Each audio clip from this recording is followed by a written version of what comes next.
Introduction to Job. Job is the book of the Bible that raises the perplexing question of human suffering.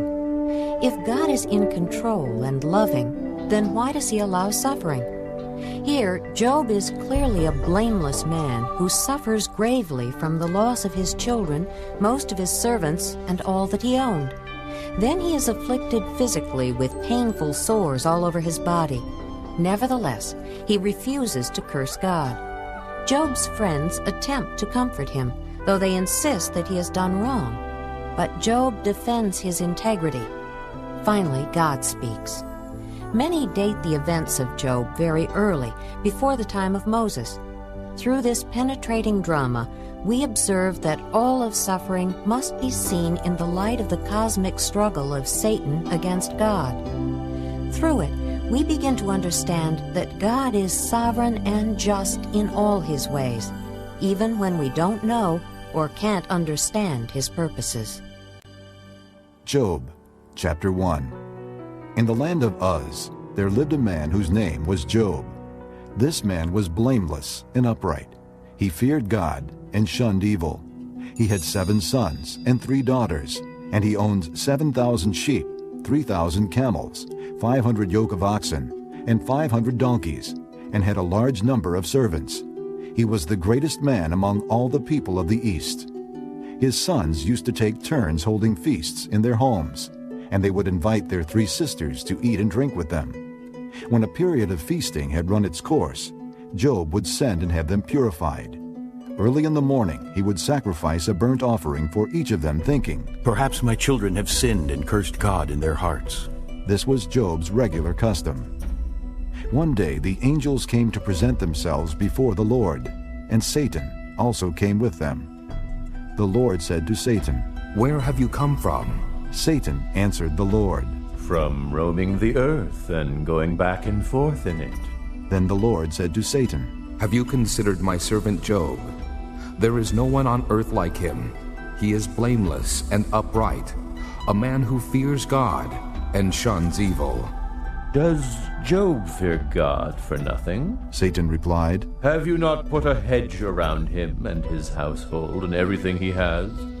You have blessed the work of his hands, so that his flocks and herds are spread throughout the land. But stretch out your hand and strike everything he has, and he will surely curse you to your face." The Lord said to Satan, "Very well, then, everything he has is in your hands, but on the man himself do not lay a finger." Then Satan went out from the presence of the Lord. One day when Job's sons and daughters were feasting and drinking wine at the oldest brother's house, a messenger came to Job and said, "The oxen were plowing and the donkeys were grazing nearby, and the Sabaeans attacked and carried them off. They put the servants to the sword, and I am the only one who has escaped to tell you." While he was still speaking, another messenger came and said, "The fire of God fell from the sky and burned up the sheep and the servants, and I am the only one who has escaped to tell you." While he was still speaking, another messenger came and said, "The Chaldeans formed 3 raiding parties and swept down on your camels and carried them off. They put the servants to the sword, and I am the only one who has escaped to tell you." While he was still speaking, yet another messenger came and said, "Your sons and daughters were feasting and drinking wine at the oldest brother's house, when suddenly a mighty wind swept in from the desert and struck the 4 corners of the house. It collapsed on them, and they are dead, and I am the only one who has escaped to tell you." At this, Job got up and tore his robe and shaved his head. Then he fell to the ground in worship and said, "Naked I came from my mother's womb, and naked I will depart. The Lord gave, and the Lord has taken away. May the name of the Lord be praised." In all this, Job did not sin by charging God with wrongdoing. Chapter 2. On another day, the angels came to present themselves before the Lord, and Satan also came with them to present himself before him. And the Lord said to Satan, "Where have you come from?" Satan answered the Lord, "From roaming through the earth and going back and forth in it." Then the Lord said to Satan, "Have you considered my servant Job? There is no one on earth like him. He is blameless and upright, a man who fears God and shuns evil. And he still maintains his integrity, though you incited me against him to ruin him without any reason." Skin for skin. Satan replied. A man will give all he has for his own life. But stretch out your hand and strike his flesh and bones, and he will surely curse you to your face. The Lord said to Satan, Very well, then, he is in your hands, but you must spare his life. So Satan went out from the presence of the Lord, and afflicted Job with painful sores from the soles of his feet to the top of his head. Then Job took a piece of broken pottery and scraped himself with it as he sat among the ashes. His wife said to him, Are you still holding on to your integrity? Curse God and die. He replied, You are talking like a foolish woman. Shall we accept good from God and not trouble? In all this, Job did not sin in what he said. When Job's 3 friends, Eliphaz the Temanite, Bildad the Shuhite, and Zophar the Naamathite, heard about all the troubles that had come upon him, they set out from their homes and met together by agreement to go and sympathize with him and comfort him.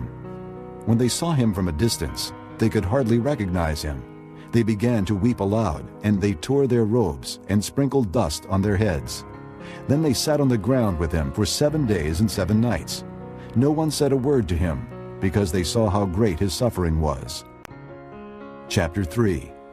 After this, Job opened his mouth and cursed the day of his birth. He said, May the day of my birth perish, and the night it was said a boy is born. That day may it turn to darkness. May God above not care about it. May no light shine upon it. May darkness and deep shadow claim it once more. May a cloud settle over it. May blackness overwhelm its light. That night may thick darkness seize it. May it not be included among the days of the year, nor be entered in any of the months.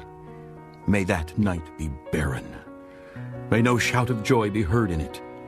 May those who curse days curse that day, those who are ready to rouse Leviathan. May its morning stars become dark.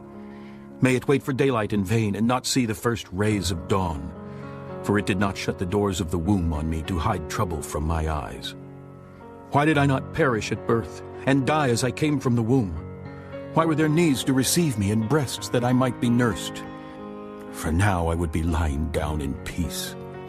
I would be asleep and at rest with kings and counselors of the earth, who built for themselves places now lying in ruins, with rulers who had gold, who filled their houses with silver.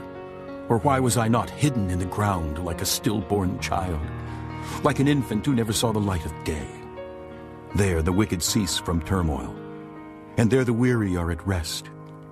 Captives also enjoy their ease. They no longer hear the slave drivers shout. The small and the great are there, and the slave is freed from his master. Why is light given to those in misery, and life to the bitter of soul, to those who long for death that does not come, who search for it more than for hidden treasure, who are filled with gladness and rejoice when they reach the grave? Why is life given to a man whose way is hidden, whom God has hedged in? For sighing comes to me instead of food. My groans pour out like water. What I feared has come upon me. What I dreaded has happened to me. I have no peace, no quietness. I have no rest, but only turmoil. Chapter 4. Then Eliphaz the Temanite replied, If someone ventures a word with you, will you be impatient? But who can keep from speaking? Think how you've instructed many, how you have strengthened feeble hands. Your words have supported those who stumbled. You have strengthened faltering knees. But now trouble comes to you, and you are discouraged. It strikes you, and you are dismayed. Should not your piety be your confidence, and your blameless ways your hope? Consider now, who, being innocent, has ever perished? Where were the upright ever destroyed? As I have observed, those who plow evil and those who sow trouble reap it. At the breath of God they are destroyed. At the blast of his anger they perish. The lions may roar and growl, yet the teeth of the great lions are broken. The lion perishes for lack of prey, and the cubs of the lioness are scattered. A word was secretly brought to me. My ears caught a whisper of it. Amid disquieting dreams in the night, when deep sleep falls on men, fear and trembling seized me and made all my bones shake. A spirit glided past my face, and the hair on my body stood on end. It stopped, but I could not tell what it was. A form stood before my eyes, and I heard a hushed voice, "Can a mortal be more righteous than God? Can a man be more pure than his Maker? If God places no trust in his servants, if he charges his angels with error, how much more those who live in houses of clay, whose foundations are in the dust, who are crushed more readily than a moth? Between dawn and dusk they are broken to pieces. Unnoticed, they perish forever. Are not the cords of their tent pulled up so that they die without wisdom?" Chapter 5. Call if you will, but who will answer you? To which of the holy ones will you turn? Resentment kills a fool, and envy slays the simple. I myself have seen a fool taking root, but suddenly his house was cursed. His children are far from safety, crushed in court without a defender. The hungry consume his harvest, taking it even from among thorns, and the thirsty pant after his wealth. For hardship does not spring from the soil, nor does trouble sprout from the ground. Yet man is born to trouble as surely as sparks fly upward. But if it were I would appeal to God. I would lay my cause before him. He performs wonders that cannot be fathomed, miracles that cannot be counted. He bestows rain on the earth. He sends water upon the countryside. The lowly he sets on high, and those who mourn are lifted to safety. He thwarts the plans of the crafty, so that their hands achieve no success. He catches the wise in their craftiness, and the schemes of the wily are swept away. Darkness comes upon them in the daytime. At noon they grope as in the night. He saves the needy from the sword in their mouth. He saves them from the clutches of the powerful. So the poor have hope, and injustice shuts its mouth.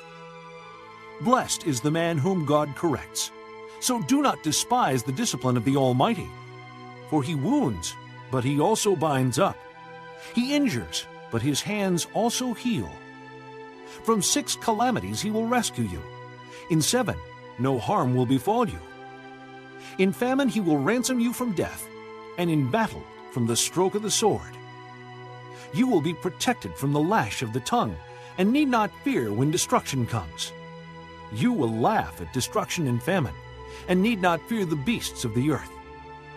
For you will have a covenant with the stones of the field, and the wild animals will be at peace with you.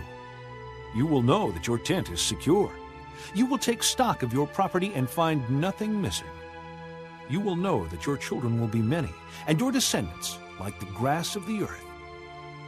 You will come to the grave in full vigor, like sheaves gathered in season. We have examined this, and it is true. So hear it, and apply it to yourself. Chapter 6.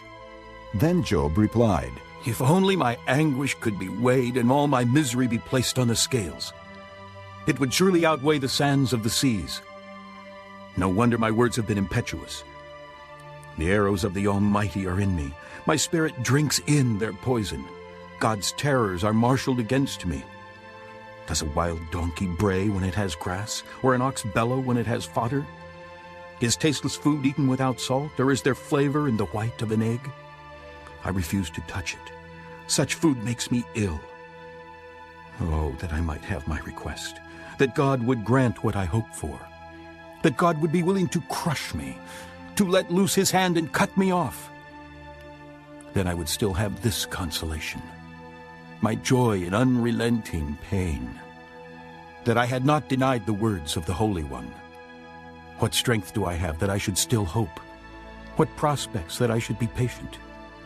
Do I have the strength of stone? Is my flesh made of bronze? Do I have any power to help myself now that success has been driven from me? A despairing man should have the devotion of his friends, even though he forsakes the fear of the Almighty.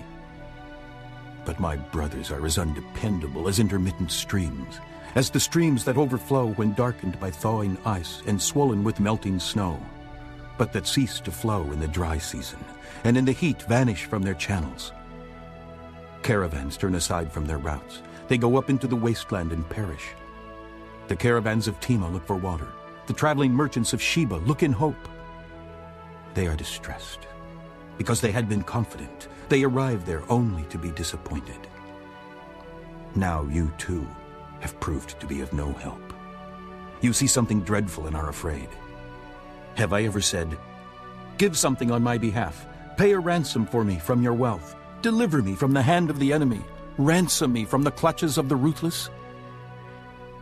Teach me and I will be quiet. Show me where I have been wrong. How painful are honest words. But what do your arguments prove? Do you mean to correct what I say and treat the words of a despairing man as wind? You would even cast lots for the fatherless and barter away your friend. But now be so kind as to look at me. Would I lie to your face? Relent. Do not be unjust. Reconsider, for my integrity is at stake. Is there any wickedness on my lips? Can my mouth not discern malice? Chapter 7. Does not man have hard service on earth? Are not his days like those of a hired man? Like a slave longing for the evening shadows, or a hired man waiting eagerly for his wages. So I have been allotted months of futility, and nights of misery have been assigned to me.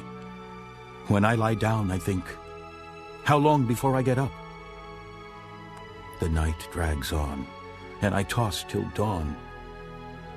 My body is clothed with worms and scabs. My skin is broken and festering. My days are swifter than a weaver's shuttle, and they come to an end without hope. Remember, O God, that my life is but a breath. My eyes will never see happiness again. The eye that now sees me will see me no longer. You will look for me, but I will be no more.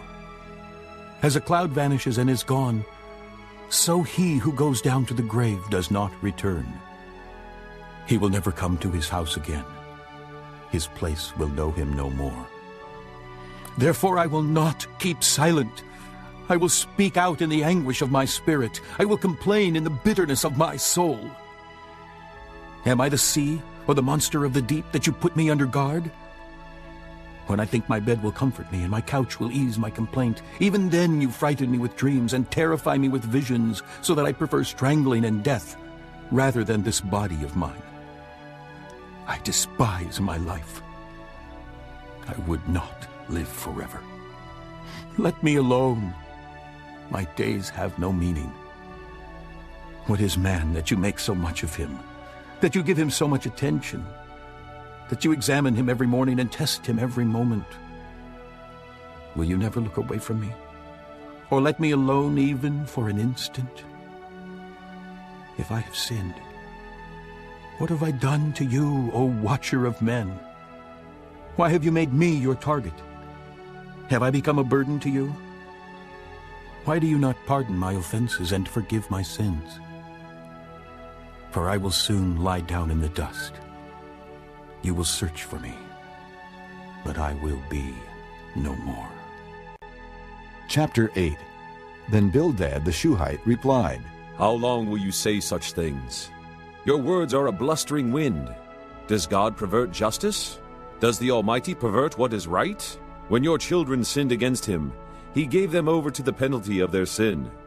But if you will look to God and plead with the Almighty, if you are pure and upright, even now he will rouse himself on your behalf and restore you to your rightful place. Your beginnings will seem humble, so prosperous will your future be. Ask the former generations and find out what their fathers learned. For we were born only yesterday and know nothing, and our days on earth are but a shadow. Will they not instruct you and tell you? Will they not bring forth words from their understanding? Can papyrus grow tall where there is no marsh? Can reeds thrive without water? While still growing and uncut, they wither more quickly than grass. Such is the destiny of all who forget God. So perishes the hope of the godless.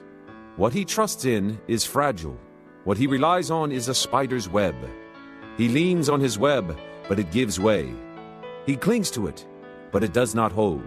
He is like a well-watered plant in the sunshine, spreading its shoots over the garden. It entwines its roots around a pile of rocks and looks for a place among the stones. But when it is torn from its spot, that place disowns it and says, "I never saw you." Surely its life withers away, and from the soil other plants grow. Surely God does not reject a blameless man, or strengthen the hands of evildoers. He will yet fill your mouth with laughter, and your lips with shouts of joy. Your enemies will be clothed in shame, and the tents of the wicked will be no more. This concludes Disc 28. Chapter 9. Then Job replied, Indeed, I know that this is true. But how can a mortal be righteous before God? Though one wished to dispute with him, he could not answer him one time out of 1,000. His wisdom is profound, his power is vast. Who has resisted him and come out unscathed? He moves mountains without their knowing it. He overturns them in his anger. He shakes the earth from its place and makes its pillars tremble. He speaks to the sun and it does not shine. He seals off the light of the stars. He alone stretches out the heavens and treads on the waves of the sea. He is the maker of the Bear and Orion, the Pleiades and the constellations of the south. He performs wonders that cannot be fathomed, miracles that cannot be counted. When he passes me, I cannot see him. When he goes by, I cannot perceive him. If he snatches away, who can stop him? Who can say to him, "What are you doing?" God does not restrain his anger. Even the cohorts of Rahab cowered at his feet. How then can I dispute with him? How can I find words to argue with him? Though I were innocent, I could not answer him. I could only plead with my judge for mercy. Even if I summoned him and he responded, I do not believe he would give me a hearing. He would crush me with a storm and multiply my wounds for no reason. He would not let me regain my breath, but would overwhelm me with misery. If it is a matter of strength, he is mighty. If it is a matter of justice, who will summon him? Even if I were innocent, my mouth would condemn me. If I were blameless, it would pronounce me guilty. Although I am blameless, I have no concern for myself. I despise my own life. It is all the same. That is why I say, he destroys both the blameless and the wicked. When a scourge brings sudden death, he mocks the despair of the innocent. When a land falls into the hands of the wicked, he blindfolds its judges. If it is not he, then who is it? My days are swifter than a runner. They fly away without a glimpse of joy. They skim past like boats of papyrus, like eagles swooping down on their prey. If I say, I will forget my complaint, I will change my expression and smile, I still dread all my sufferings, for I know you will not hold me innocent. Since I am already found guilty, why should I struggle in vain? Even if I washed myself with soap, and my hands with washing soda, you would plunge me into a slime pit, so that even my clothes would detest me. He is not a man like me that I might answer him, that we might confront each other in court. If only there were someone to arbitrate between us, to lay his hand upon us both. Someone to remove God's rod from me, so that his terror would frighten me no more. Then I would speak up without fear of him. But as it now stands with me, I cannot. Chapter 10. I loathe my very life. Therefore I will give free rein to my complaint, and speak out in the bitterness of my soul. I will say to God, do not condemn me, but tell me what charges you have against me. Does it please you to oppress me, to spurn the work of your hands while you smile on the schemes of the wicked? Do you have eyes of flesh? Do you see as a mortal sees? Are your days like those of a mortal, or your years like those of a man, that you must search out my faults and probe after my sin? Though you know that I am not guilty, and that no one can rescue me from your hand. Your hands shaped me and made me. Will you now turn and destroy me? Remember that you molded me like clay. Will you now turn me to dust again? Did you not pour me out like milk, and curdle me like cheese? Clothe me with skin and flesh, and knit me together with bones and sinews. You gave me life and showed me kindness, and in your providence watched over my spirit. But this is what you concealed in your heart, and I know that this was in your mind. If I sinned, you would be watching me, and would not let my offense go unpunished. If I am guilty, woe to me. Even if I am innocent, I cannot lift my head, for I am full of shame and drowned in my affliction. If I hold my head high, you stalk me like a lion, and again display your awesome power against me. You bring new witnesses against me and increase your anger toward me. Your forces come against me, wave upon wave. Why then did you bring me out of the womb?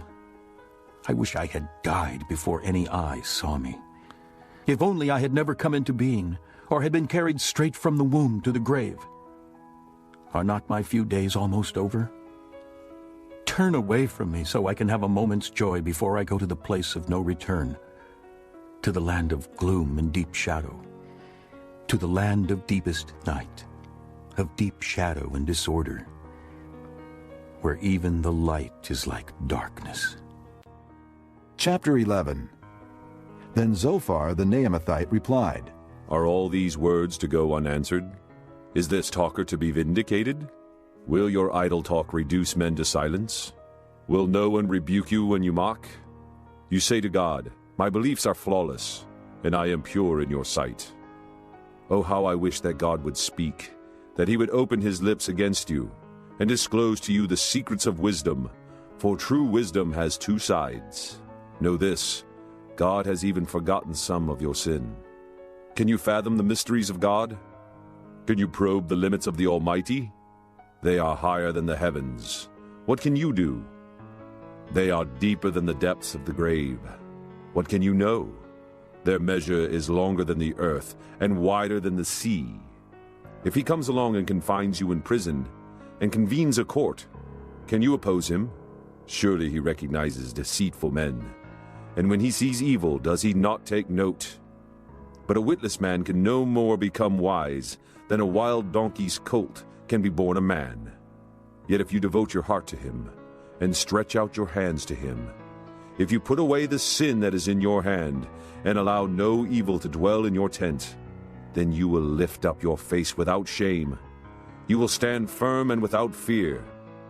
You will surely forget your trouble, recalling it only as waters gone by. Life will be brighter than noonday, and darkness will become like morning. You will be secure because there is hope. You will look about you and take your rest in safety. You will lie down with no one to make you afraid, and many will court your favor. But the eyes of the wicked will fail, and escape will elude them. Their hope will become a dying gasp. Chapter 12. Then Job replied, Doubtless you are the people, and wisdom will die with you. But I have a mind as well as you. I am not inferior to you. Who does not know all these things? I have become a laughing stock to my friends, though I called upon God and he answered. A mere laughing stock, though righteous and blameless. Men at ease have contempt for misfortune as the fate of those whose feet are slipping. The tents of marauders are undisturbed, and those who provoke God are secure. Those who carry their God in their hands. But ask the animals, and they will teach you. Or the birds of the air, and they will tell you. Or speak to the earth, and it will teach you. Or let the fish of the sea inform you. Which of these does not know that the hand of the Lord has done this? In his hand is the life of every creature, and the breath of all mankind. Does not the ear test words as the tongue tastes food? Is not wisdom found among the aged? Does not long life bring understanding? To God belong wisdom and power. Counsel and understanding are his. What he tears down cannot be rebuilt. The man he imprisons cannot be released. If he holds back the waters, there is drought. If he lets them loose, they devastate the land. To him belong strength and victory. Both deceived and deceiver are his. He leads counselors away stripped and makes fools of judges. He takes off the shackles put on by kings and ties a loincloth around their waist. He leads priests away stripped and overthrows men long established. He silences the lips of trusted advisors and takes away the discernment of elders. He pours contempt on nobles and disarms the mighty. He reveals the deep things of darkness and brings deep shadows into the light. He makes nations great and destroys them. He enlarges nations and disperses them. He deprives the leaders of the earth of their reason. He sends them wandering through a trackless waste. They grope in darkness with no light. He makes them stagger like drunkards. Chapter 13. My eyes have seen all this. My ears have heard and understood it. What you know, I also know. I am not inferior to you, but I desire to speak to the Almighty and to argue my case with God. You, however, smear me with lies. You are worthless physicians, all of you. If only you would be altogether silent. For you, that would be wisdom. Hear now my argument. Listen to the pleas of my lips. Will you speak wickedly on God's behalf? Will you speak deceitfully for him? Will you show him partiality? Will you argue the case for God? Would it turn out well if he examined you? Could you deceive him as you might deceive men? He would surely rebuke you if you secretly showed partiality. Would not his splendor terrify you? Would not the dread of him fall on you? Your maxims are proverbs of ashes. Your defenses are defenses of clay. Keep silent, and let me speak. Then let come to me what may. Why do I put myself in this jeopardy and take my life in my hands? Though he slay me, yet will I hope in him. I will surely defend my ways to his face. Indeed, this will turn out for my deliverance, for no godless man would dare come before him. Listen carefully to my words. Let your ears take in what I say. Now that I have prepared my case, I know I will be vindicated. Can anyone bring charges against me? If so, I will be silent and die. Only grant me these two things, O God, and then I will not hide from you. Withdraw your hand far from me, and stop frightening me with your terrors. Then summon me, and I will answer. Or let me speak, and you reply. How many wrongs and sins have I committed? Show me my offense and my sin. Why do you hide your face and consider me your enemy? Will you torment a wind-blown leaf? Will you chase after dry chaff? For you write down bitter things against me and make me inherit the sins of my youth. You fasten my feet in shackles. You keep close watch on all my paths by putting marks on the soles of my feet. So man wastes away like something rotten, like a garment eaten by moths. Chapter 14. Man born of woman is of few days and full of trouble. He springs up like a flower and withers away. Like a fleeting shadow, he does not endure. Do you fix your eye on such a one? Will you bring him before you for judgment? Who can bring what is pure from the impure? No one. Man's days are determined. You have decreed the number of his months. You have set limits he cannot exceed. So look away from him, and let him alone, till he has put in his time like a hired man. At least there is hope for a tree. If it is cut down, it will sprout again, and its new shoots will not fail. Its roots may grow old in the ground, and its stump die in the soil.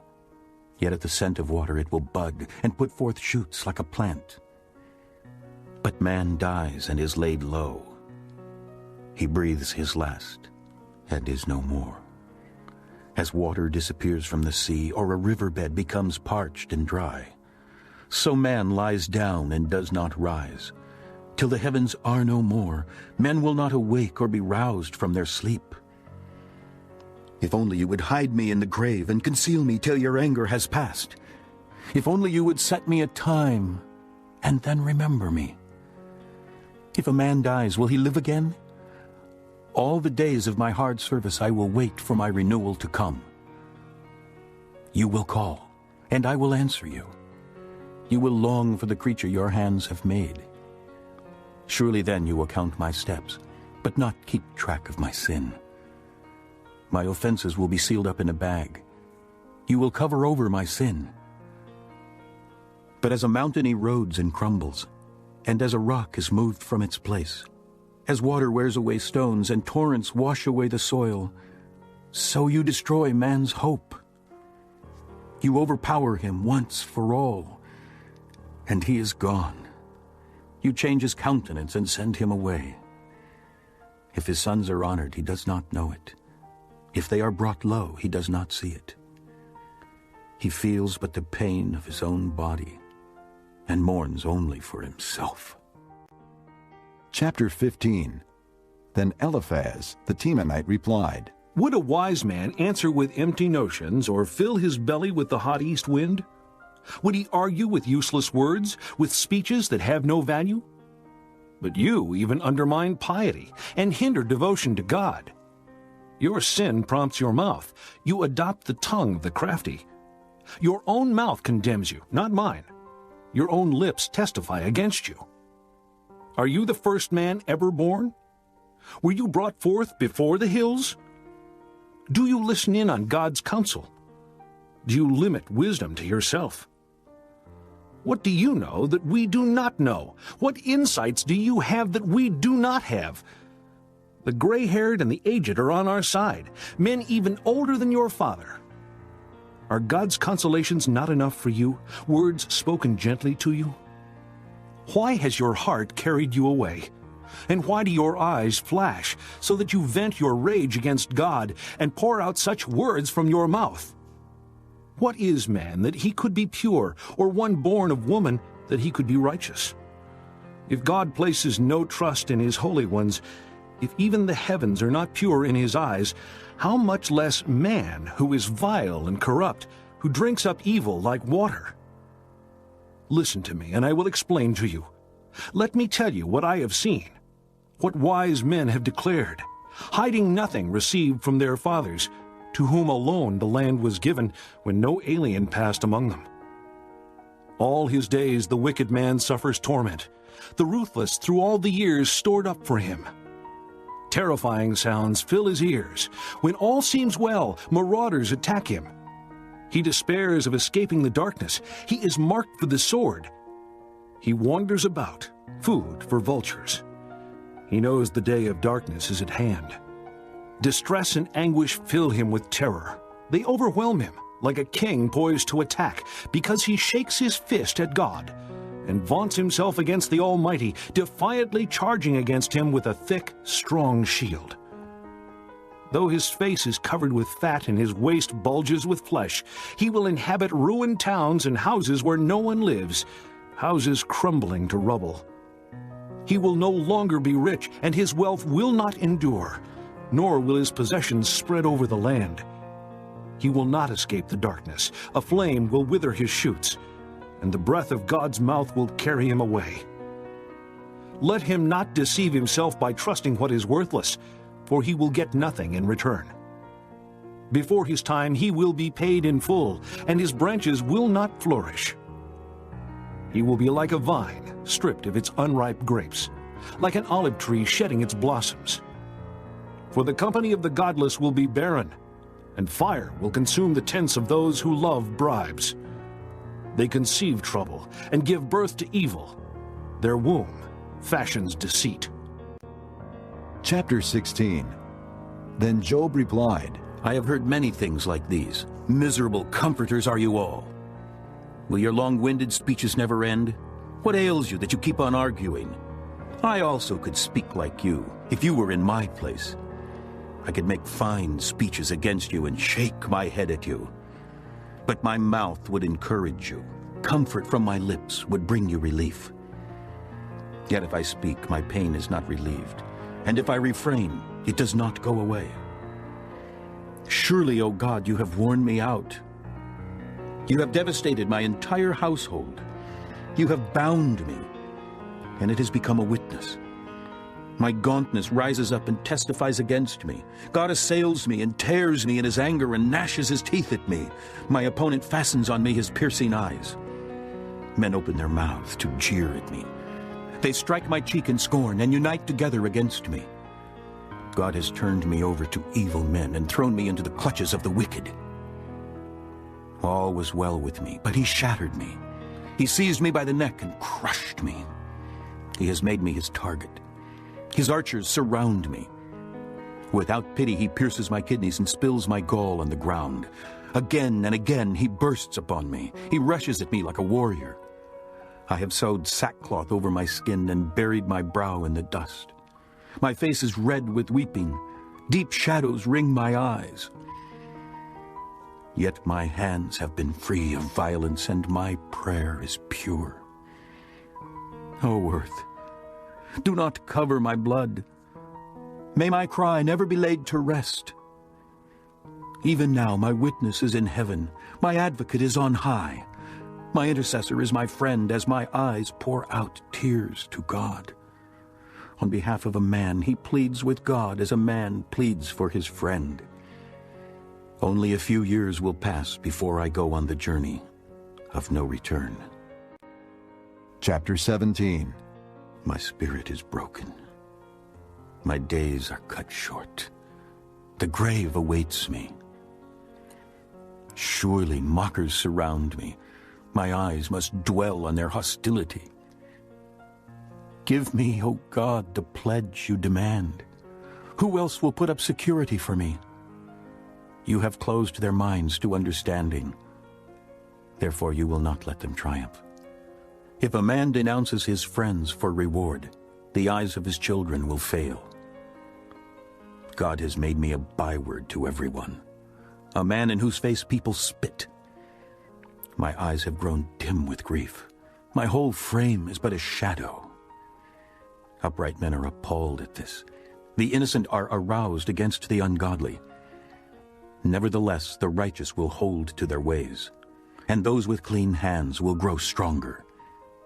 But come on, all of you, try again. I will not find a wise man among you. My days have passed, my plans are shattered, and so are the desires of my heart. These men turn night into day. In the face of darkness they say, light is near. If the only home I hope for is the grave, if I spread out my bed in darkness, if I say to corruption, you are my father, and to the worm, my mother or my sister, where then is my hope? Who can see any hope for me? Will it go down to the gates of death?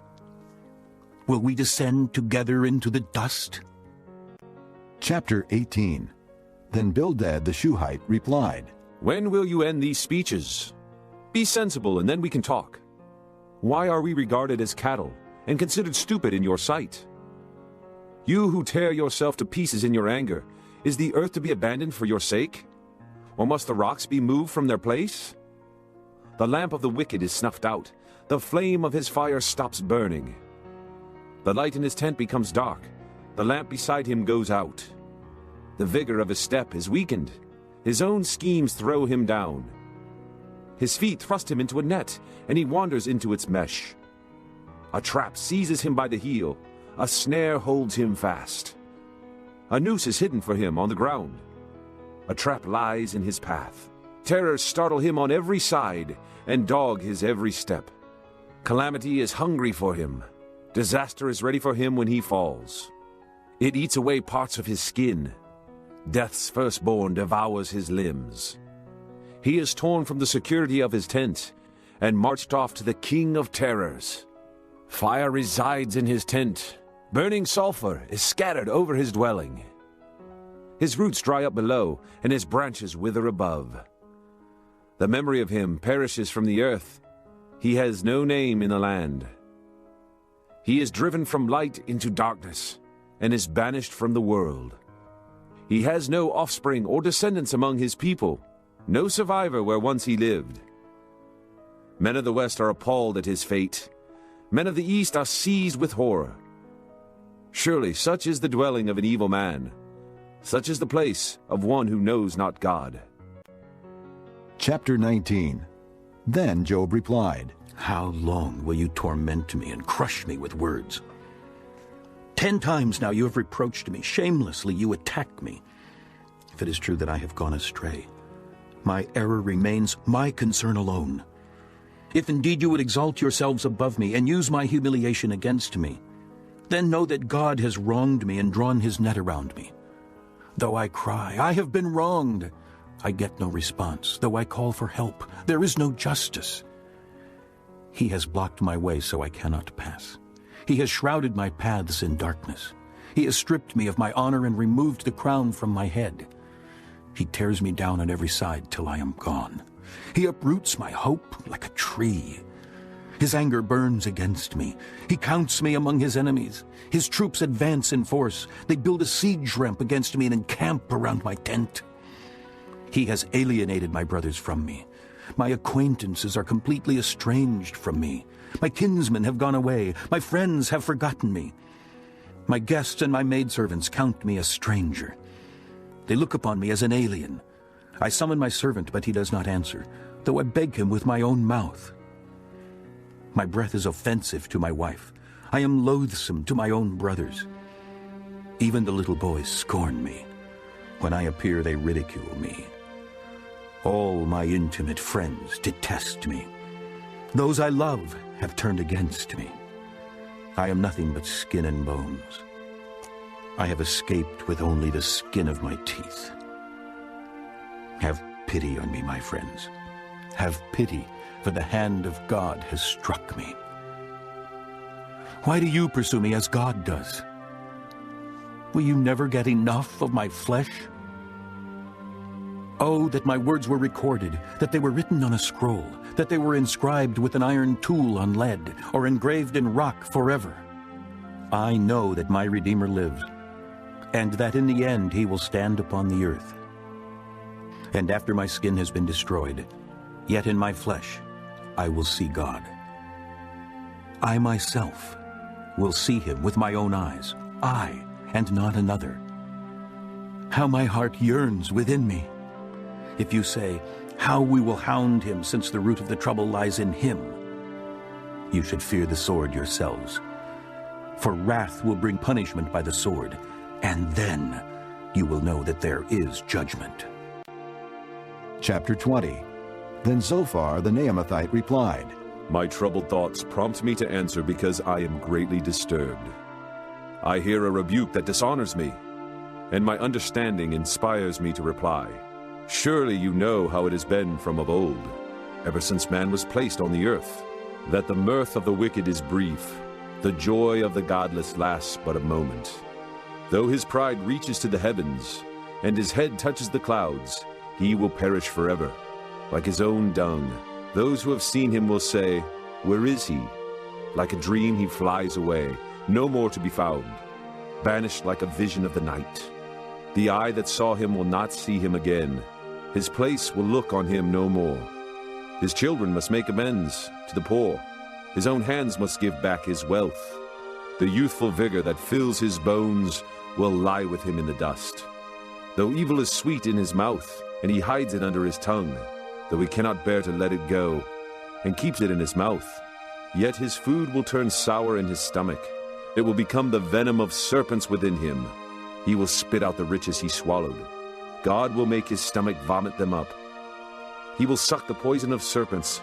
The fangs of the adder will kill him. He will not enjoy the streams, the rivers flowing with honey and cream.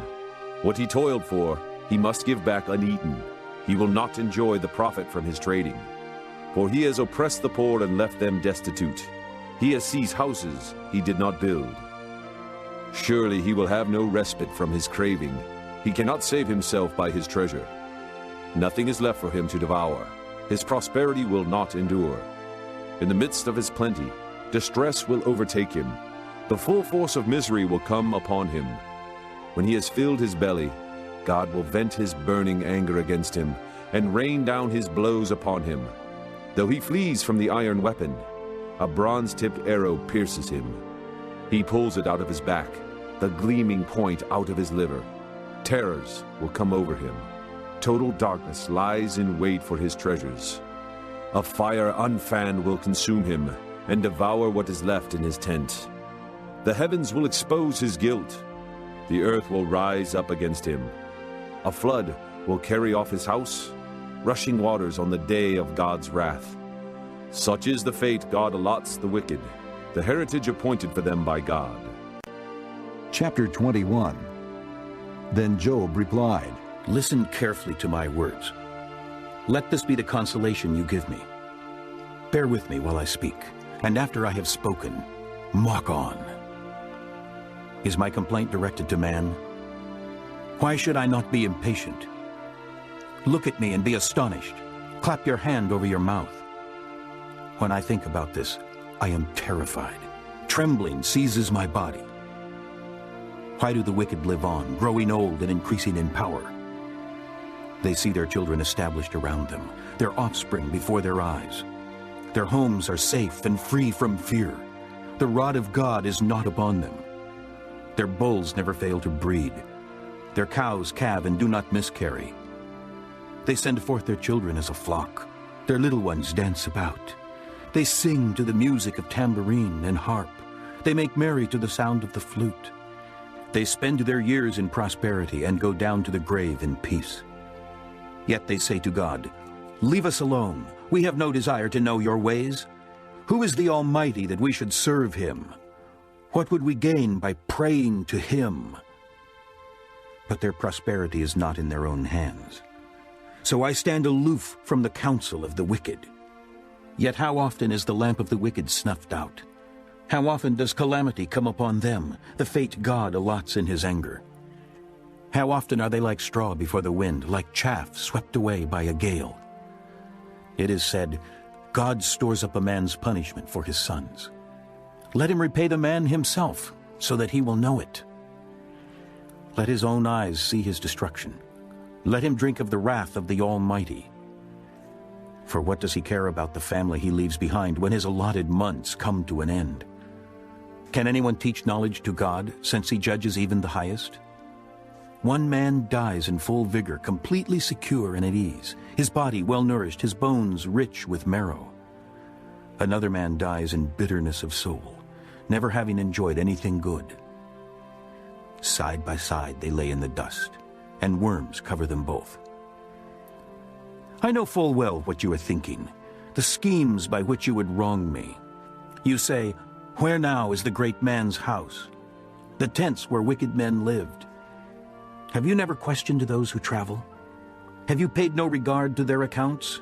That the evil man is spared from the day of calamity, that he is delivered from the day of wrath. Who denounces his conduct to his face? Who repays him for what he has done? He is carried to the grave, and watch is kept over his tomb. The soil in the valley is sweet to him. All men follow after him, and a countless throng goes before him. So how can you console me with your nonsense? Nothing is left of your answers but falsehood. Chapter 22. Then Eliphaz the Temanite replied, Can a man be of benefit to God? Can even a wise man benefit him? What pleasure would it give the Almighty if you were righteous? What would he gain if your ways were blameless? Is it for your piety that he rebukes you and brings charges against you? Is not your wickedness great? Are not your sins endless? You demanded security from your brothers for no reason. You stripped men of their clothing, leaving them naked. You gave no water to the weary, and you withheld food from the hungry, though you were a powerful man, owning land, an honored man, living on it. And you sent widows away empty-handed, and broke the strength of the fatherless. That is why snares are all around you, why sudden peril terrifies you, why it is so dark you cannot see, and why a flood of water covers you. Is not God in the heights of heaven? And see how lofty are the highest stars. Yet you say, What does God know? Does he judge through such darkness? Thick clouds veil him, so he does not see us as he goes about in the vaulted heavens. Will you keep to the old path that evil men have trod? They were carried off before their time, their foundations washed away by a flood. They said to God, Leave us alone. What can the Almighty do to us? Yet it was he who filled their houses with good things. So I stand aloof from the counsel of the wicked.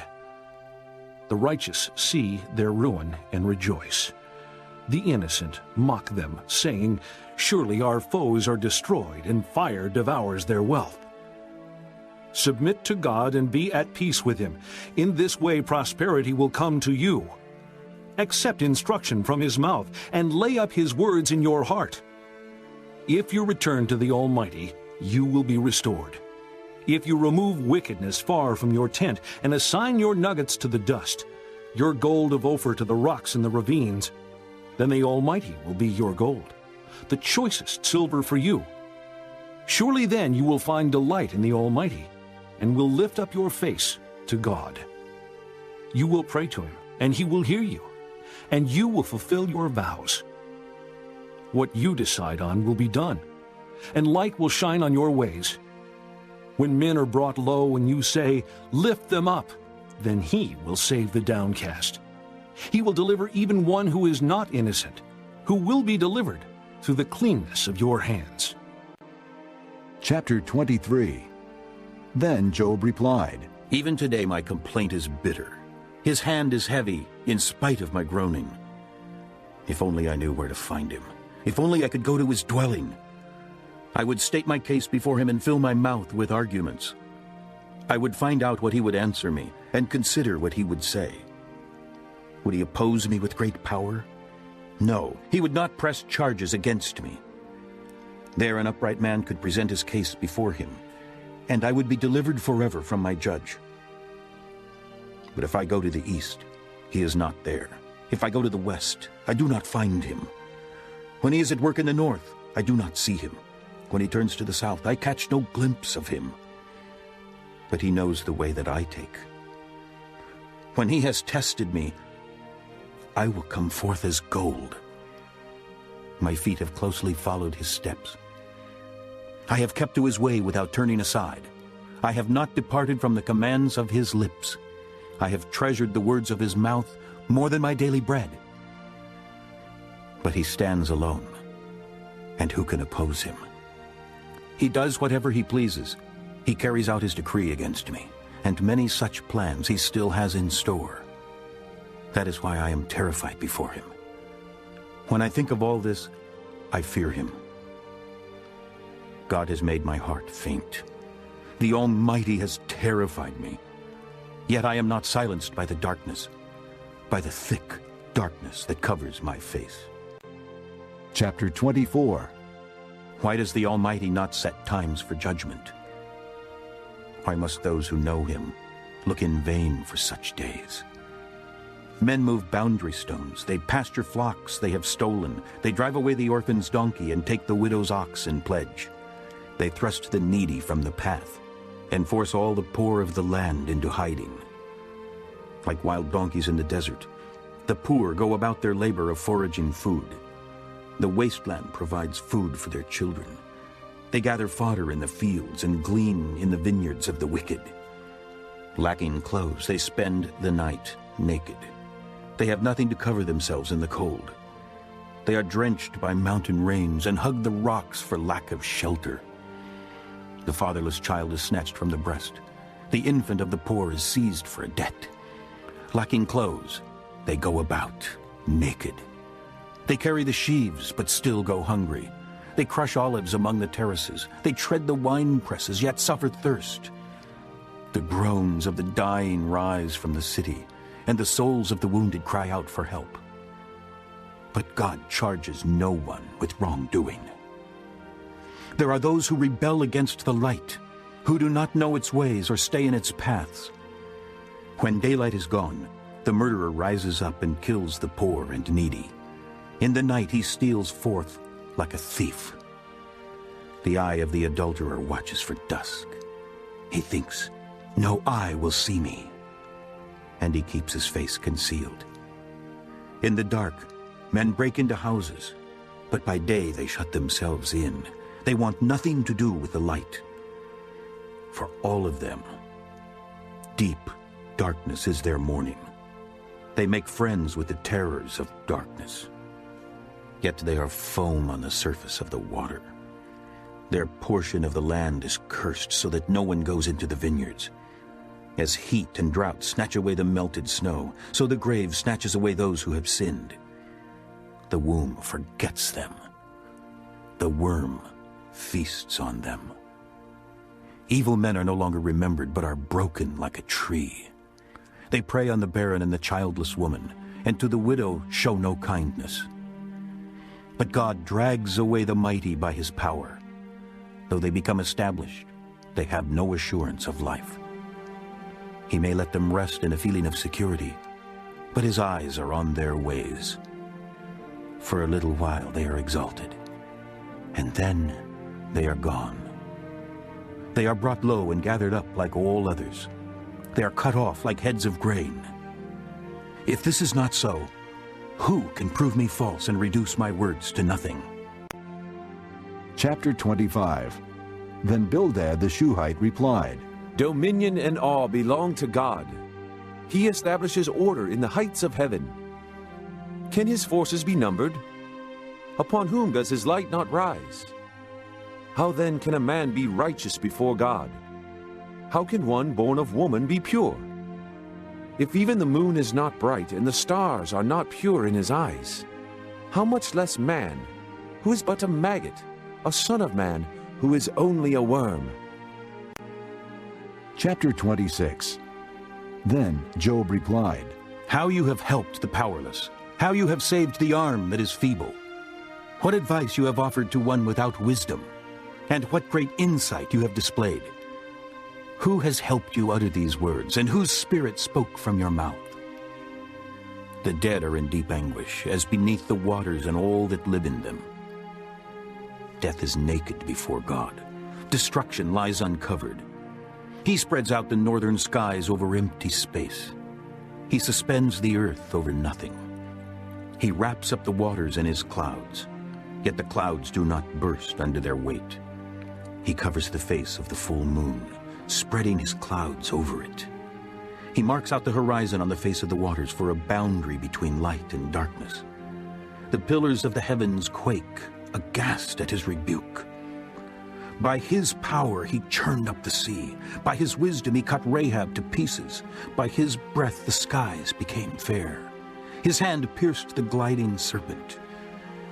And these are but the outer fringes of his works. How faint the whisper we hear of him. Who then can understand the thunder of his power? Chapter 27. And Job continued his discourse. As surely as God lives, who has denied me justice, the Almighty, who has made me taste the bitterness of soul, as long as I have life within me, the breath of God in my nostrils, my lips will not speak wickedness, and my tongue will utter no deceit. I will never admit you are in the right. Till I die, I will not deny my integrity. I will maintain my righteousness and never let go of it. My conscience will not reproach me as long as I live. May my enemies be like the wicked, my adversaries like the unjust. For what hope has the godless when he is cut off? When God takes away his life? Does God listen to his cry when distress comes upon him? Will he find delight in the Almighty? Will he call upon God at all times? I will teach you about the power of God. The ways of the Almighty I will not conceal. You have all seen this yourselves. Why then this meaningless talk? Here is the fate God allots to the wicked, the heritage a ruthless man receives from the Almighty. However many his children, their fate is the sword. His offspring will never have enough to eat. The plague will bury those who survive him, and their widows will not weep for them. Though he heaps up silver like dust and clothes like piles of clay, what he lays up the righteous will wear, and the innocent will divide his silver. The house he builds is like a moth's cocoon, like a hut made by a watchman. He lies down wealthy, but will do so no more. When he opens his eyes, all is gone. Terrors overtake him like a flood. A tempest snatches him away in the night. The east wind carries him off and he is gone. It sweeps him out of his place. It hurls itself against him without mercy as he flees headlong from its power. It claps its hands in derision and hisses him out of his place. Chapter 28. There is a mine for silver in a place where gold is refined. Iron is taken from the earth, and copper is smelted from ore. Man puts an end to the darkness. He searches the farthest recesses for ore in the blackest darkness. Far from where people dwell, he cuts a shaft in places forgotten by the foot of men. Far from men he dangles and sways. The earth, from which food comes, is transformed below as by fire.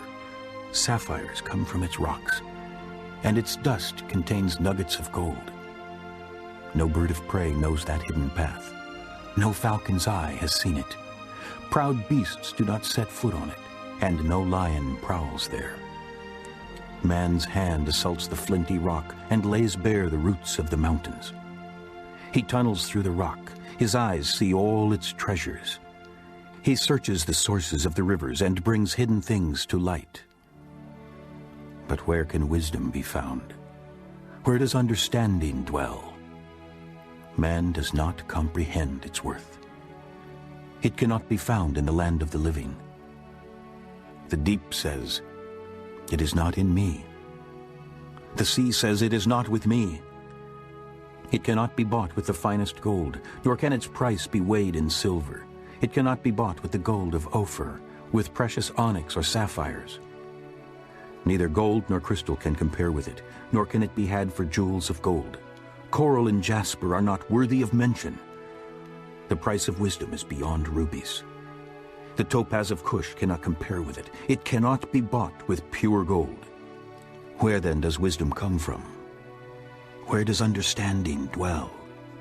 It is hidden from the eyes of every living thing, concealed even from the birds of the air. Destruction and death say, "Only a rumor of it has reached our ears."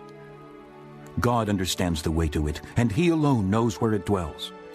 For he views the ends of the earth and sees everything under the heavens. When he established the force of the wind and measured out the waters, when he made a decree for the rain and a path for the thunderstorm, then he looked at wisdom and appraised it. He confirmed it and tested it.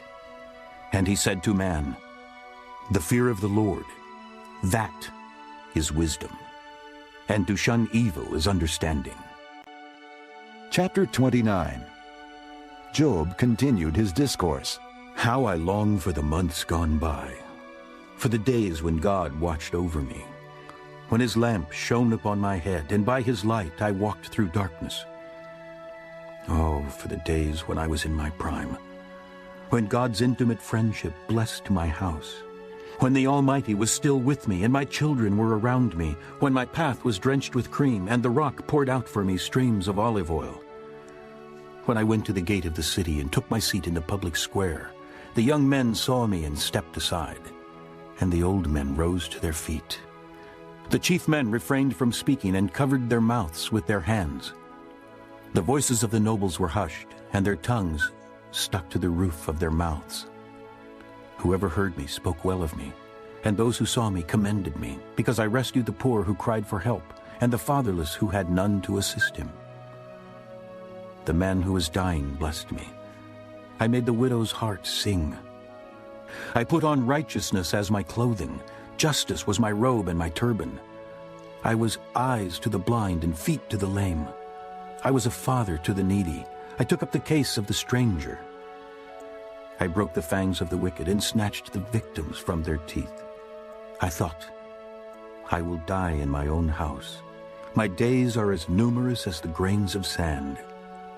My roots will reach to the water, and the dew will lie all night on my branches. My glory will remain fresh in me, the bow ever new in my hand. Men listened to me expectantly, waiting in silence for my counsel. After I had spoken, they spoke no more. My words fell gently on their ears. They waited for me as for showers and drank in my words as the spring rain. When I smiled at them, they scarcely believed it. The light of my face was precious to them. I chose the way for them and sat as their chief. I dwelt as a king among his troops. I was like one who comforts mourners. Chapter 30. But now they mock me. Men younger than I, whose fathers I would have disdained to put with my sheepdogs. Of what use was the strength of their hands to me, since their vigor had gone from them? Haggard from want and hunger, they roamed the parched land in desolate wastelands at night. In the brush they gathered salt herbs, and their food was the root of the broom tree. They were banished from their fellow men, shouted at as if they were thieves. They were forced to live in the dry stream beds, among the rocks and in holes in the ground. They brayed among the bushes and huddled in the undergrowth. A base and nameless brood. They were driven out of the land. And now their sons mock me in song. I have become a byword among them. They detest me and keep their distance. They do not hesitate to spit in my face. Now that God has unstrung my bow and afflicted me, they throw off restraint in my presence. On my right the tribe attacks. They lay snares for my feet. They build their siege ramps against me. They break up my road. They succeed in destroying me without anyone's helping them. They advance us through a gaping breach. Amid the ruins they come rolling in. Terrors overwhelm me. My dignity is driven away as by the wind. My safety vanishes like a cloud. And now my life ebbs away. Days of suffering grip me. Night pierces my bones. My gnawing pains never rest. In his great power, God becomes like clothing to me. He binds me like the neck of my garment. He throws me into the mud, and I am reduced to dust and ashes. I cry out to you, O God, but you do not answer. I stand up, but you merely look at me. You turn on me ruthlessly. With the might of your hand, you attack me. You snatch me up and drive me before the wind. You toss me about in the storm. I know you will bring me down to death, to the place appointed for all the living. Surely no one lays a hand on a broken man when he cries for help in his distress. Have I not wept for those in trouble? Has not my soul grieved for the poor? Yet when I hoped for good, evil came. When I looked for light, then came darkness. The churning inside me never stops. Days of suffering confront me. I go about blackened, but not by the sun. I stand up in the assembly and cry for help. I have become a brother of jackals, a companion of owls. My skin grows black and peels. My body burns with fever. My harp is tuned to mourning, and my flute to the sound of wailing. Chapter 31. I made a covenant with my eyes not to look lustfully at a girl. For what is man's lot from God above, his heritage from the Almighty on high? Is it not ruin for the wicked, disaster for those who do wrong? Does he not see my ways and count my every step? If I have walked in falsehood, or my foot has hurried after deceit, let God weigh me in honest scales, and he will know that I am blameless. If my steps have turned from the path, if my heart has been led by my eyes, or if my hands have been defiled, then may others eat what I have sown, and may my crops be uprooted.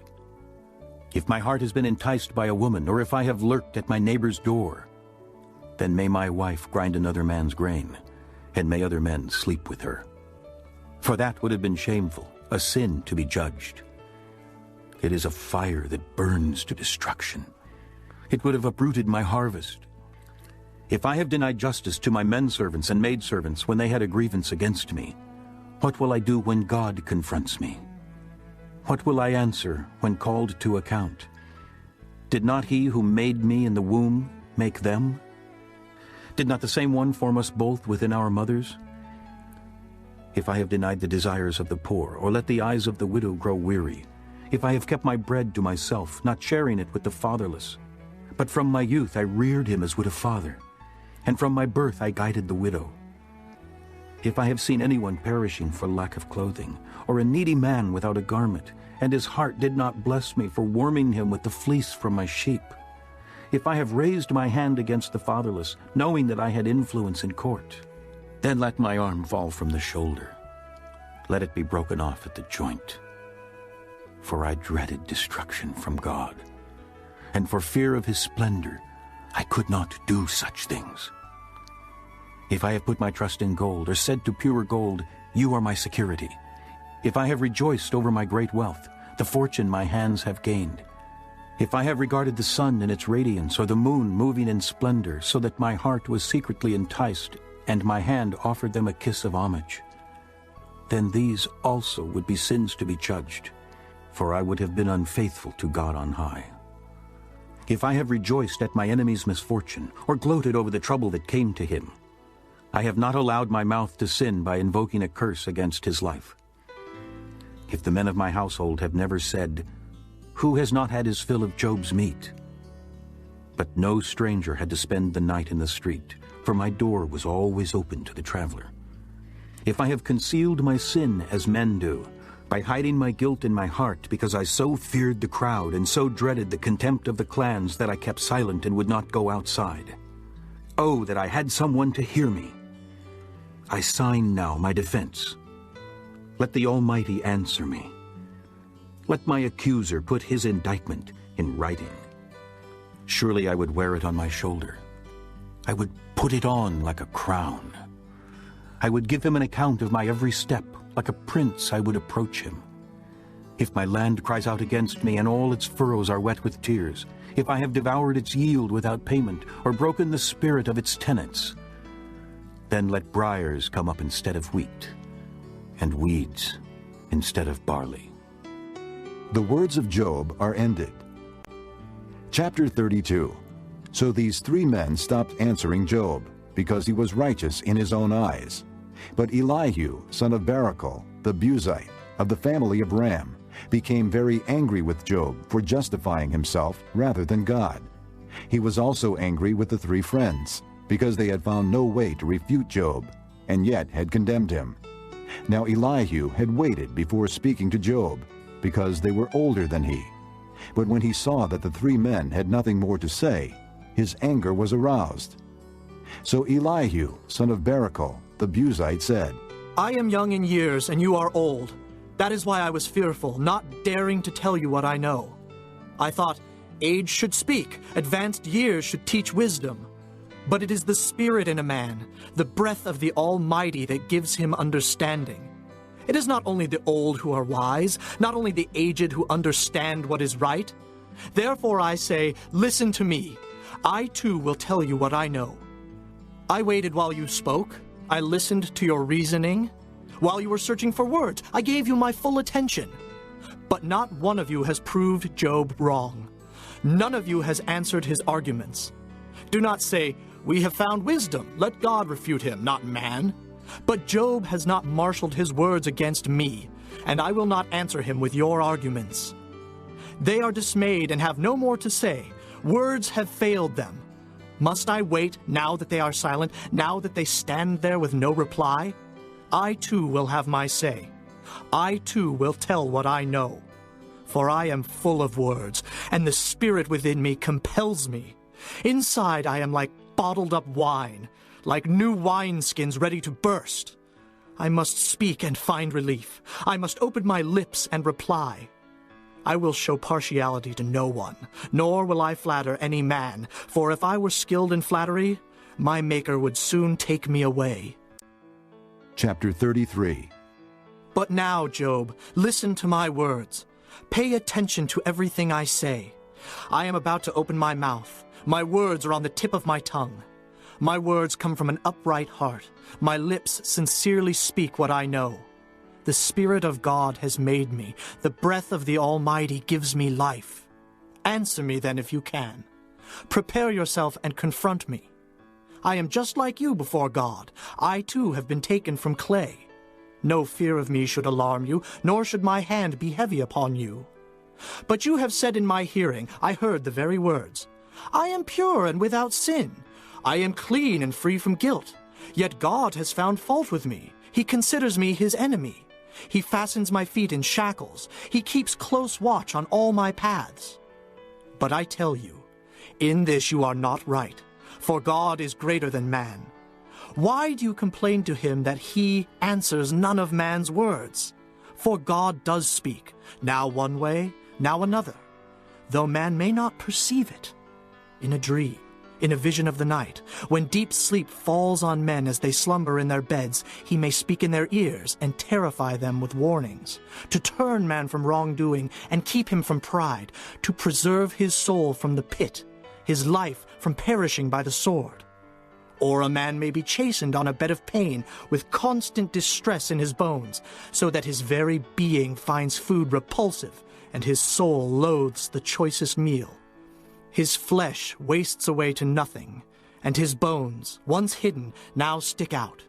His soul draws near to the pit, and his life to the messengers of death. Yet if there is an angel on his side as a mediator, 1 out of 1,000, to tell a man what is right for him, to be gracious to him and say, "Spare him from going down to the pit. I have found a ransom for him." Then his flesh is renewed like a child's. It is restored as in the days of his youth. He prays to God and finds favor with him. He sees God's face and shouts for joy. He is restored by God to his righteous state.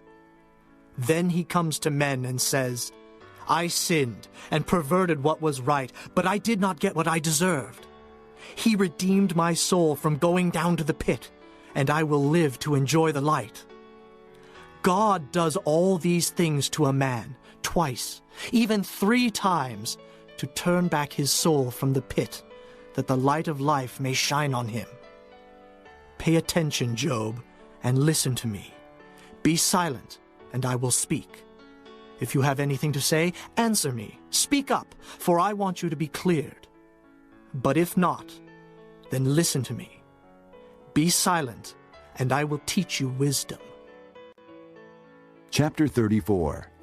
Then Elihu said, "Hear my words, you wise men. Listen to me, you men of learning. For the ear tests words as the tongue tastes food. Let us discern for ourselves what is right. Let us learn together what is good." Job says, "I am innocent, but God denies me justice. Although I am right, I am considered a liar. Although I am guiltless, his arrow inflicts an incurable wound." What man is like Job, who drinks scorn like water? He keeps company with evildoers. He associates with wicked men, for he says, "It profits a man nothing when he tries to please God." So listen to me, you men of understanding. Far be it from God to do evil, from the Almighty to do wrong. He repays a man for what he has done. He brings upon him what his conduct deserves. It is unthinkable that God would do wrong, that the Almighty would pervert justice. Who appointed him over the earth? Who put him in charge of the whole world? If it were his intention and he withdrew his spirit and breath, all mankind would perish together and man would return to the dust. If you have understanding, hear this. Listen to what I say. Can he who hates justice govern? Will you condemn the just and mighty one? Is he not the one who says to kings, "You are worthless," and to nobles, "You are wicked"? Who shows no partiality to princes and does not favor the rich over the poor, for they are all the work of his hands? They die in an instant, in the middle of the night. The people are shaken and they pass away. The mighty are removed without human hand. His eyes are on the ways of men. He sees their every step. There is no dark place, no deep shadow where evildoers can hide. God has no need to examine men further, that they should come before him for judgment. Without inquiry, he shatters the mighty and sets up others in their place. Because he takes note of their deeds, he overthrows them in the night, and they are crushed.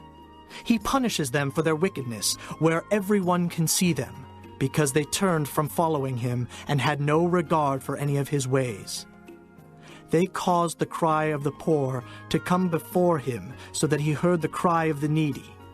But if he remains silent, who can condemn him? If he hides his face, who can see him? Yet he is over man and nation alike, to keep a godless man from ruling, from laying snares for the people. Suppose a man says to God, "I am guilty but will offend no more. Teach me what I cannot see. If I have done wrong, I will not do so again." Should God then reward you on your terms when you refuse to repent?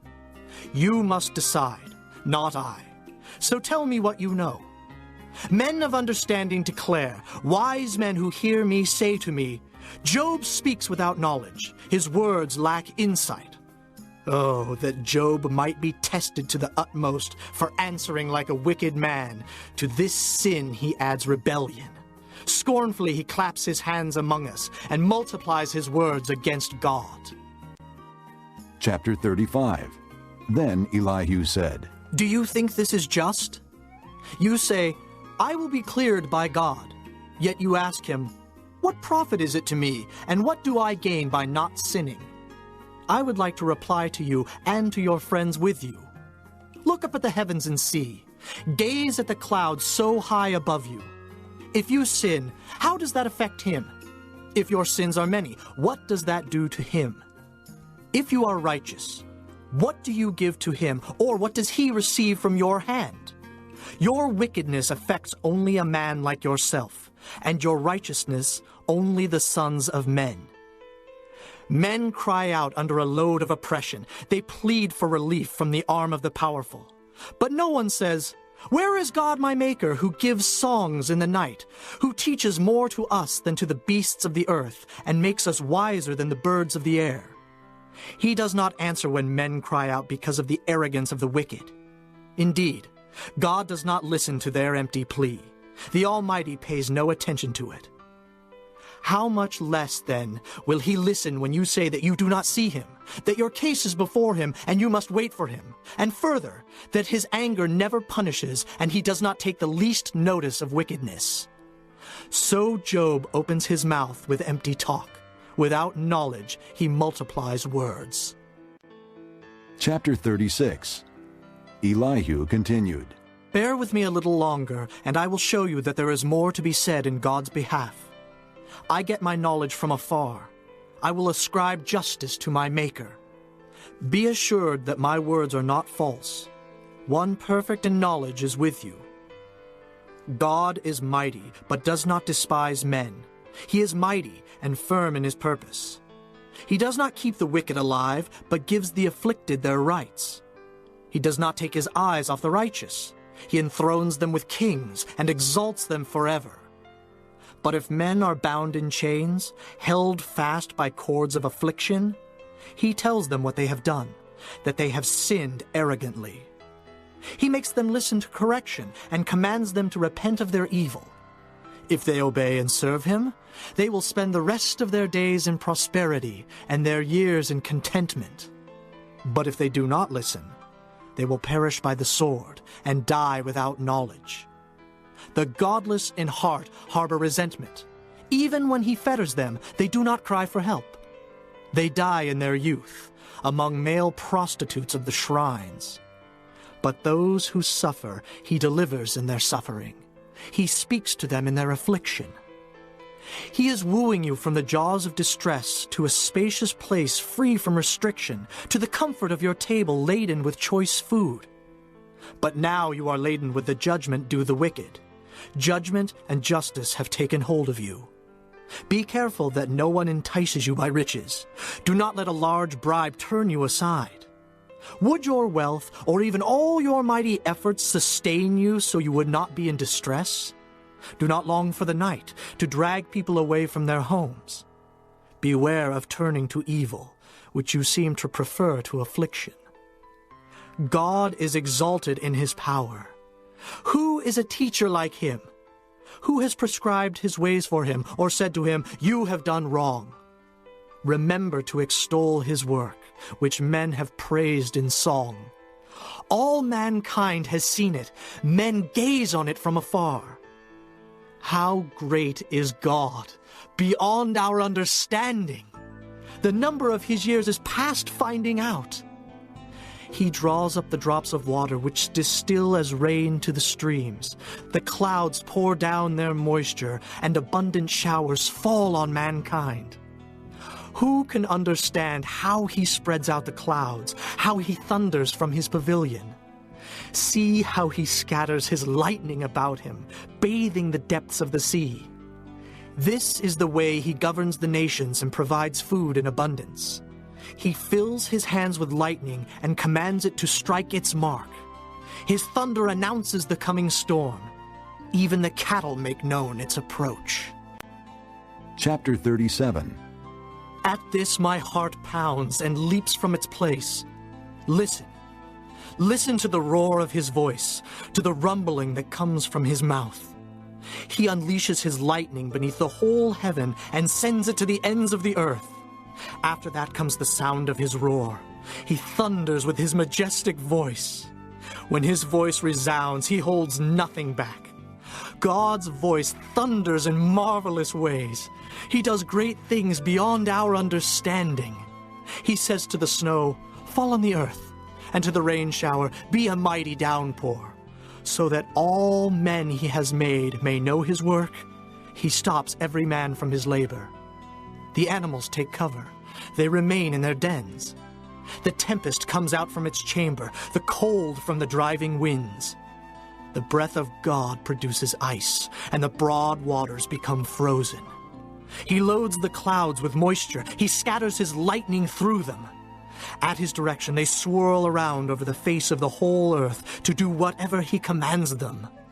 He brings the clouds to punish men, or to water his earth and show his love. Listen to this, Job. Stop and consider God's wonders. Do you know how God controls the clouds and makes his lightning flash? Do you know how the clouds hang poised, those wonders of him who is perfect in knowledge? You who swelter in your clothes when the land lies hushed under the south wind, can you join him in spreading out the skies, hard as a mirror of cast bronze? Tell us what we should say to him. We cannot draw up our case because of our darkness. Should he be told that I want to speak? Would any man ask to be swallowed up? Now no one can look at the sun, bright as it is in the skies after the wind has swept them clean. Out of the north he comes in golden splendor. God comes in awesome majesty. The Almighty is beyond our reach and exalted in power. In his justice and great righteousness he does not oppress. Therefore, men revere him.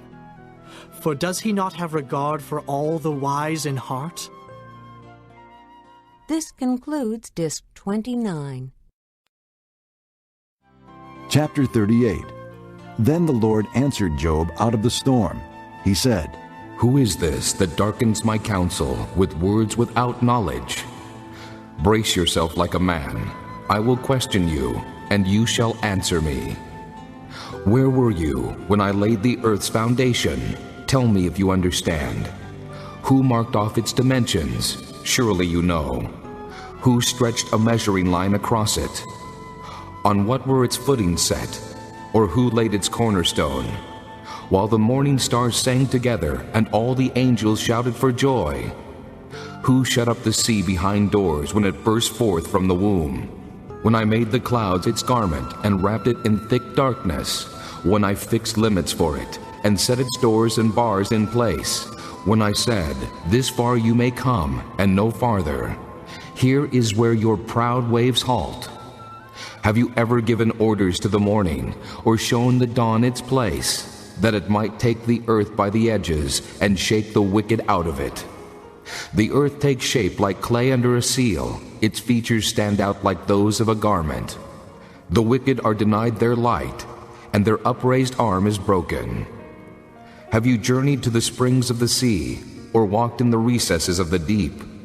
Have the gates of death been shown to you? Have you seen the gates of the shadow of death? Have you comprehended the vast expanses of the earth? Tell me if you know all this. What is the way to the abode of light? And where does darkness reside?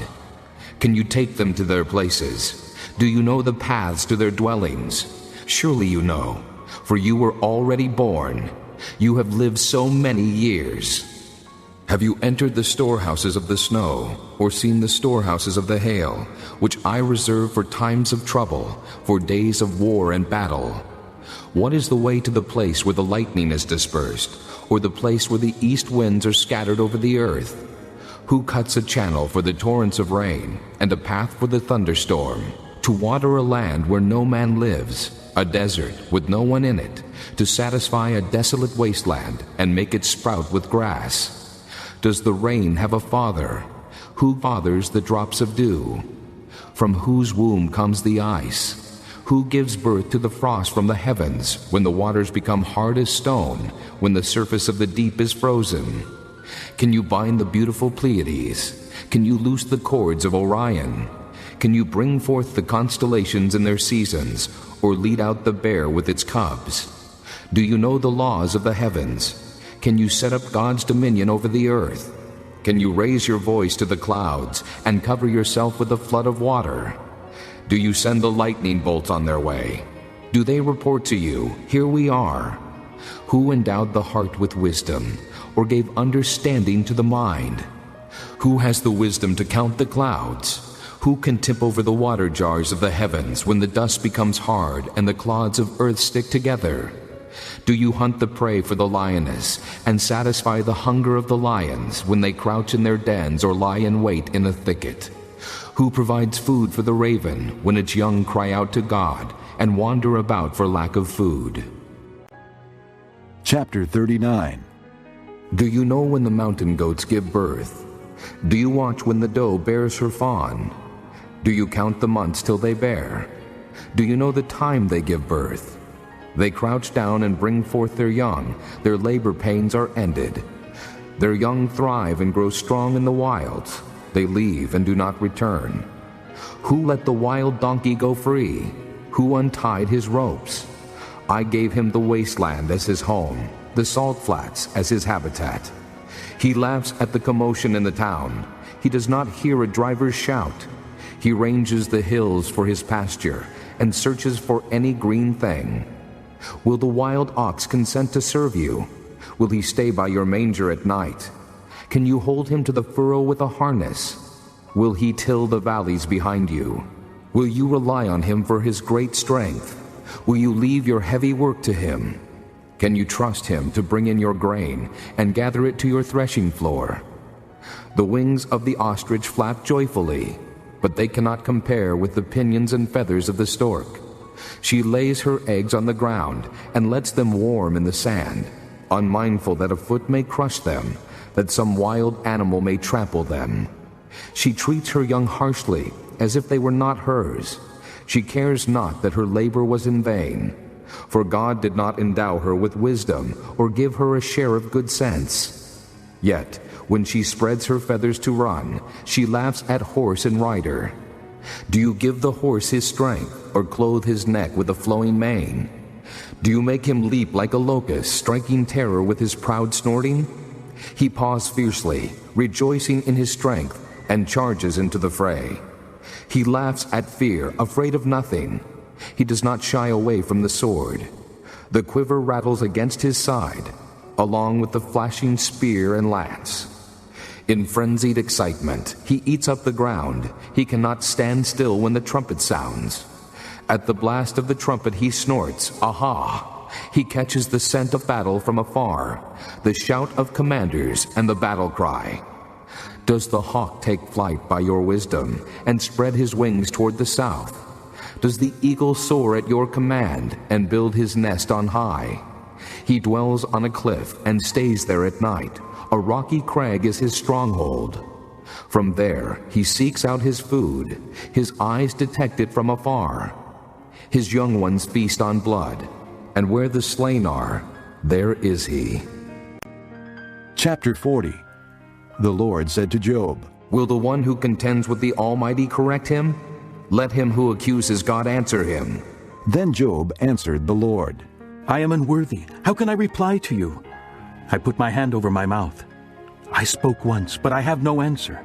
Twice, but I will say no more. Then the Lord spoke to Job out of the storm. Brace yourself like a man. I will question you, and you shall answer me. Would you discredit my justice? Would you condemn me to justify yourself? Do you have an arm like God's? And can your voice thunder like his? Then adorn yourself with glory and splendor, and clothe yourself in honor and majesty. Unleash the fury of your wrath. Look at every proud man and bring him low. Look at every proud man and humble him. Crush the wicked where they stand. Bury them all in the dust together. Shroud their faces in the grave. Then I myself will admit to you that your own right hand can save you. Look at the behemoth, which I made along with you, and which feeds on grass like an ox. What strength he has in his loins, what power in the muscles of his belly. His tail sways like a cedar. The sinews of his thighs are close-knit. His bones are tubes of bronze, his limbs like rods of iron. He ranks first among the works of God, yet his Maker can approach him with his sword. The hills bring him their produce, and all the wild animals play nearby. Under the lotus plants he lies, hidden among the reeds in the marsh. The lotuses conceal him in their shadow. The poplars by the stream surround him. When the river rages, he is not alarmed. He is secure, though the Jordan should surge against his mouth. Can anyone capture him by the eyes, or trap him and pierce his nose? Chapter 41. Can you pull in the Leviathan with a fishhook, or tie down his tongue with a rope? Can you put a cord through his nose, or pierce his jaw with a hook? Will he keep begging you for mercy? Will he speak to you with gentle words? Will he make an agreement with you for you to take him as your slave for life? Can you make a pet of him like a bird, or put him on a leash for your girls? Will traders barter for him? Will they divide him up among the merchants? Can you fill his hide with harpoons, or his head with fishing spears? If you lay a hand on him, you will remember the struggle and never do it again. Any hope of subduing him is false. The mere sight of him is overpowering. No one is fierce enough to rouse him. Who then is able to stand against me? Who has a claim against me that I must pay? Everything under heaven belongs to me. I will not fail to speak of his limbs, his strength, and his graceful form. Who can strip off his outer coat? Who would approach him with a bridle? Who dares open the doors of his mouth, ringed about with his fearsome teeth? His back has rows of shields, tightly sealed together. Each is so close to the next that no air can pass between. They are joined fast to one another. They cling together and cannot be parted. His snorting throws out flashes of light. His eyes are like the rays of dawn. Firebrands stream from his mouth. Sparks of fire shoot out. Smoke pours from his nostrils as from a boiling pot over a fire of reeds. His breath sets coals ablaze, and flames dart from his mouth. Strength resides in his neck. Dismay goes before him. The folds of his flesh are tightly joined. They are firm and immovable. His chest is hard as rock, hard as a lower millstone. When he rises up, the mighty are terrified. They retreat before his thrashing. The sword that reaches him has no effect, nor does the spear, or the dart, or the javelin. Iron he treats like straw, and bronze like rotten wood. Arrows do not make him flee. Sling stones are like chaff to him. A club seems to him but a piece of straw. He laughs at the rattling of the lance. His undersides are jagged potsherds, leaving a trail in the mud like a threshing sledge. He makes the depths churn like a boiling cauldron, and stirs up the sea like a pot of ointment. Behind him he leaves a glistening wake. One would think the deep had white hair. Nothing on earth is his equal, a creature without fear. He looks down on all that are haughty. He is king over all that are proud. Chapter 42. Then Job replied to the Lord, I know that you can do all things. No plan of yours can be thwarted. You asked, who is this that obscures my counsel without knowledge? Surely I spoke of things I did not understand, things too wonderful for me to know. You said, listen now and I will speak. I will question you, and you shall answer me. My ears had heard of you, but now my eyes have seen you. Therefore I despise myself, and repent in dust and ashes. After the Lord had said these things to Job, he said to Eliphaz the Temanite, I am angry with you and your 2 friends, because you have not spoken of me what is right, as my servant Job has. So now, take 7 bulls and 7 rams, and go to my servant Job and sacrifice a burnt offering for yourselves. My servant Job will pray for you, and I will accept his prayer, and not deal with you according to your folly. You have not spoken of me what is right, as my servant Job has. So Eliphaz the Temanite, Bildad the Shuhite, and Zophar the Naamathite did what the Lord told them, and the Lord accepted Job's prayer. After Job had prayed for his friends, the Lord made him prosperous again, and gave him twice as much as he had before. All his brothers and sisters, and everyone who had known him before, came and ate with him in his house. They comforted and consoled him over all the trouble the Lord had brought upon him, and each one gave him a piece of silver and a gold ring. The Lord blessed the latter part of Job's life more than the first. He had 14,000 sheep, 6,000 camels, 1,000 yoke of oxen, and 1,000 donkeys. And he also had 7 sons and 3 daughters. The first daughter he named Jemimah, the second Keziah, and the third Karen-Happuch. Nowhere in all the land were there found women as beautiful as Job's daughters, and their father granted them an inheritance along with their brothers. After this, Job lived 140 years. He saw his children and their children to the 4th generation, and so he died, old and full of years.